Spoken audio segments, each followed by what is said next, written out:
Welcome to Ancient Egyptian Cultivation. The new grain types of the Ptolemaic period required a great deal of water. Farmers needed to ensure they had effective, consistent irrigation. The Nile's rising and receding waters naturally irrigated most of the crops. Areas where the Nile didn't reach, such as gardens and vegetable plots, required an irrigation tool known as the shadoof. The shadoof allowed easy transport of water from its source. It consisted of a tall wooden frame with a long pivoting pole and suspended bucket. The system could be raised and lowered with little effort.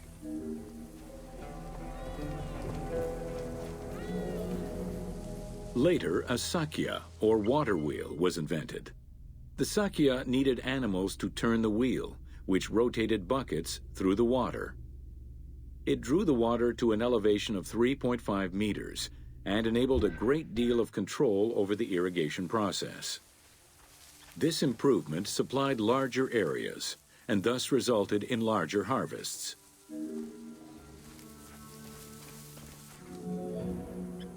The threshing process separated the grain from its husk. Workers would spread the ears on clean ground. Oxen, cows, or donkeys were then guided back and forth to trample the grain.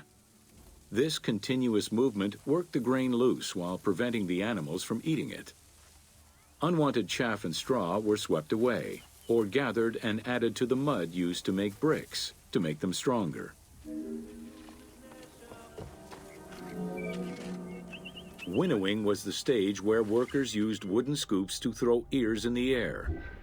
The wind carried off the chaff, leaving the heavier seeds to fall to the ground. This action was repeated until the undesired materials were sifted out. Grain waste was mixed with manure or other organic substances to produce brick-shaped dung loaves that could be easily burned.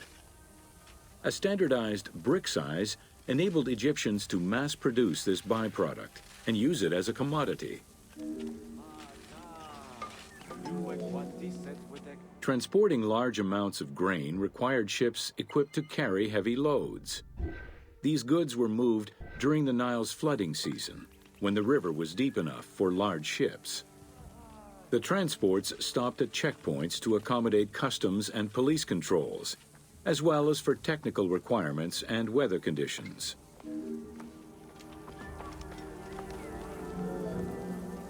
Having reached Alexandria's inner harbor, the wheat was unloaded under the supervision of a civil servant in charge of wheat management.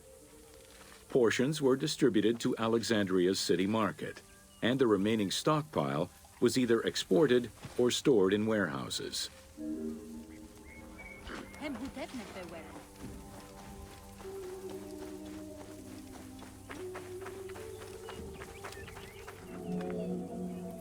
Grain storage facilities were located across all of Egypt.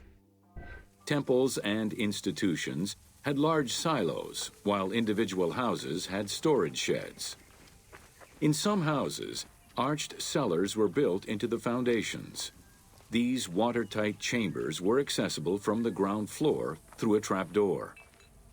Royal granaries acted as the storehouse and distribution centers, and managed state payments to civil servants, soldiers, and the police.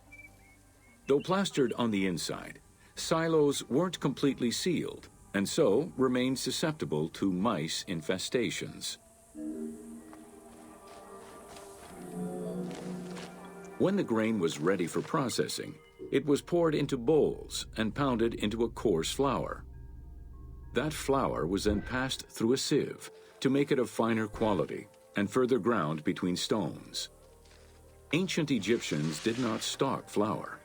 Instead, fresh grain was portioned out each time to produce flour as it was needed.